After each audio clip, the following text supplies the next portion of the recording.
The Michigan head coaching search goes on. The saga.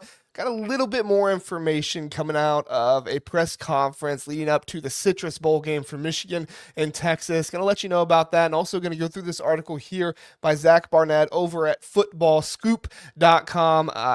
Good stuff there. They have some well-sourced articles that are free. I try not to show you guys paywall stuff or anything like that. I might bring up paywall stuff every now and then, but I do try to give credit every single time, and I do want to make sure you guys know that I'm not just coming in blind to stuff.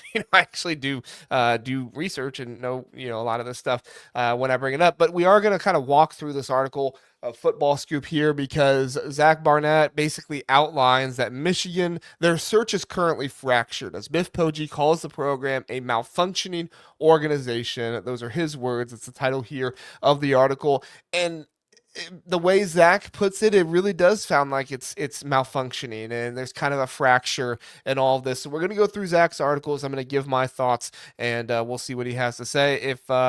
If you've not seen this, do go on over to Football Scoop. You can find it on the website, or you can go find Zach Barnett there on Twitter, and just click on the website. I mean, this is the kind of stuff that you just click on it, and it helps them out, and they're putting out content. So let's give them some help there. So welcome into the Big Ten Huddle, Michigan fans. If you want that head coach to be hired soon, very, very soon, please do like the video. Let me know in the comment section who you think Michigan should get. It could be somebody that's on the board right now. It could be somebody that's completely off the board. I've heard people say Rhett Lashlee now. I've heard people talk about Josh Heupel for a while now. Let me know your thoughts on the Michigan head coaching search and what you think Michigan should do. Okay, so Zach Barnett, his article here about 10 hours ago, he posted this. Michigan interim head coach Biff Poggi met with the media and in typical Biff fashion called it like he saw it. Now, I do have some concerns for Biff coming out of this press conference because Biff did call it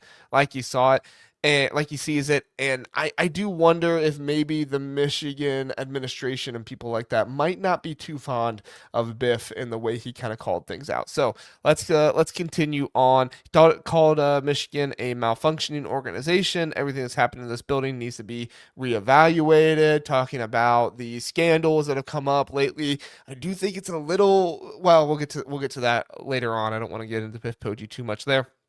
But like I said, Zach Barnett goes through all of these people, and he kind of talks about how the Michigan board, the administration, is fractured to see how they'll move forward with this search with a number of different preferences. So the first faction of this, sources said, wants a clean break from Michigan's recent past and prefers a respected outsider like Utah head coach Kyle Whittingham. Now, Zach and I have talked about this. I think Kyle Whittingham actually could do a lot of really good things for Michigan. He has to coach the bowl game for Utah against Nebraska coming up soon. If we look and see what the date for that is, that game is going to be played on December 31st. So if my thought process is if you want Kyle Whittingham, why aren't you waiting for Kalen DeBoer, right? Kalen DeBoer is going to play the next day. If you really do feel like Kalen DeBoer is somebody that you can go out and get, why would you wait on Kyle Whittingham but not wait on Kalen DeBoer? Now, the other thing here is maybe Kyle Whittingham says, screw it, like I wanted to coach in this game,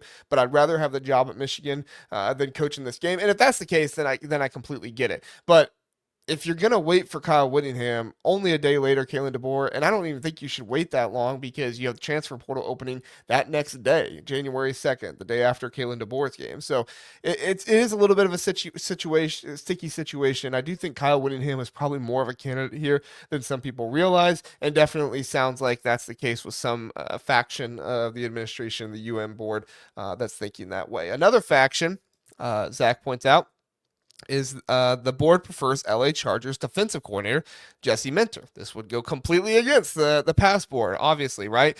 As he was with Michigan from 2022 to 2023, led them to the national championship with that defense, and he would be an obvious candidate in a normal, less dysfunctional situation, Zach says. However, these are not normal dysfunctional times, and I do think that some people are not recognizing how much these kind of dysfunctional times right now are hurting Michigan, right? Not just so much with like the Sharon Moore and stuff like that, but it does feel like, and it has been reported, as you know, Zach is talking about here, that there are factions, there is a fracture, some bad structure in the Michigan, board and administration and stuff like that right now. And I think that's something that coaches don't want to go into nowadays. One of the most important things to have in college football right now, with not just your coaches, but also your administration, is alignment. Everybody working together, going in the same direction. The story, I think this story hasn't been talked about enough. The story of how NIL funds were not continued. So what they had, let me say it this way.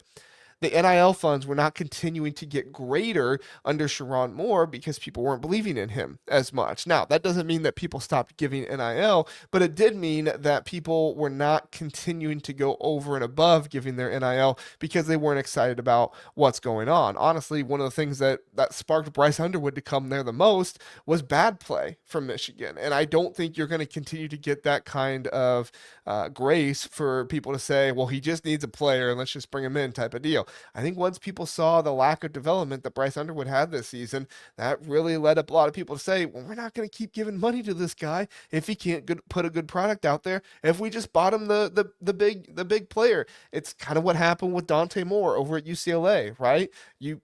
Troy Aikman, I believe he was the one that kind of paid the money for Dante Moore, and then he comes out and says, well, it didn't even say thanks to me. Well, I don't really think it was the thanks thing. I think it was just the fact that they paid all this money for Dante Moore. They had him for a year, and then he transfers out, and he's going elsewhere. Now, I don't think Bryce Underwood's going to transfer out. I think there's probably too much going on behind the scenes, contract and different things like that, so he probably can't, or if he even wants to, it would probably be really difficult to do. But what I'm saying is that the lack of alignment, the lack of unity between the Michigan board and the administration could cause some issues here, and it sounds like that might happen. And honestly, I don't think you can. I don't think you can go with somebody like Jesse Minter out of this search with everything else that's been going on. Maybe you fire Ward Manuel and he comes in and he does that, but does Jesse Minter really want to come back to come back right after his show cause, go to Michigan, where all eyes are going to be on him? He's probably going to be in line for a head coaching job at Michigan and in the NFL at some point. He's doing a fantastic job in the NFL, ran the defense there. Maybe he just really loves Michigan. Maybe he would come back and do that, but I think it would be a pretty hard sell to hire the other coordinator after what you just had happen with the other Jim Harbaugh coordinator. Not that that should be held against Jesse Minter. It's just kind of the way it is. A third faction prefers a Michigan man, owing back to the famed Bo Schembechler line that has guided the Wolverines' hiring practice for better or worse for a generation now. As we've outlined, Michigan does not have a lot of recent success in hiring outside candidates who led its football program.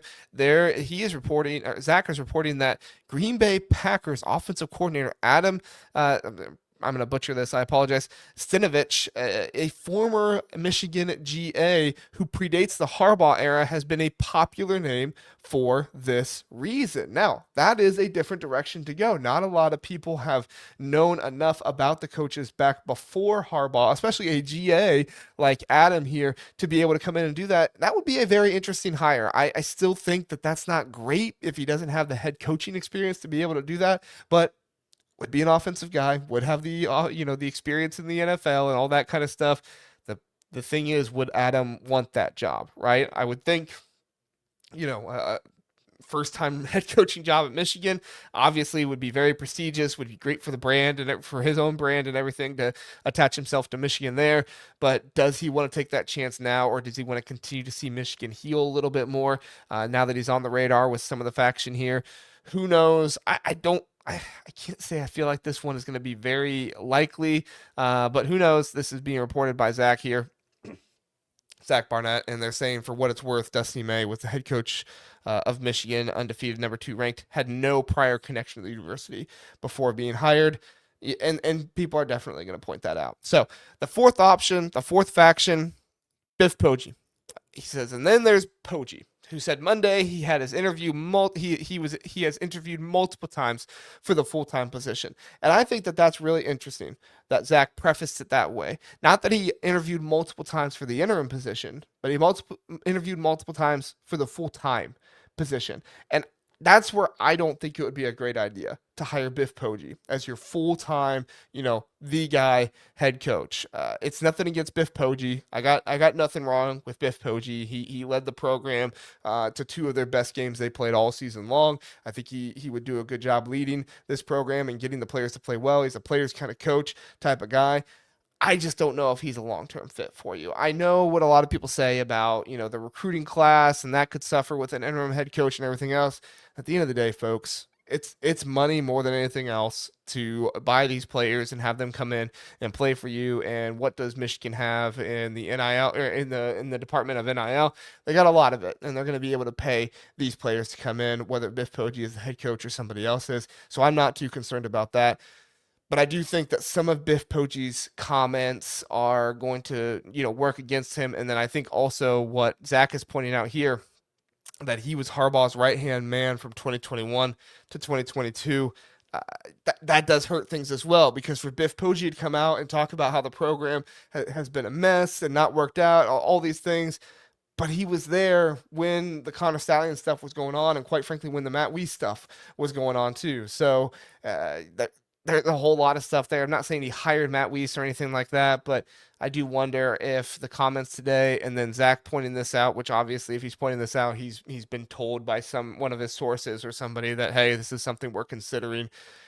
It's just a really tough situation right now for Michigan with their head coach. I feel like the most likely situation right now is Kyle Whittingham. As much as I do think that Biff Poggi would be a good option for Michigan for just kind of a one-year stopgap interim coach situation, doesn't sound like Biff is somebody that's interested in the interim type of situation. Sounds like Biff wants the full-time head coaching job, and I just don't think that's a good idea. I don't think that's the way you go.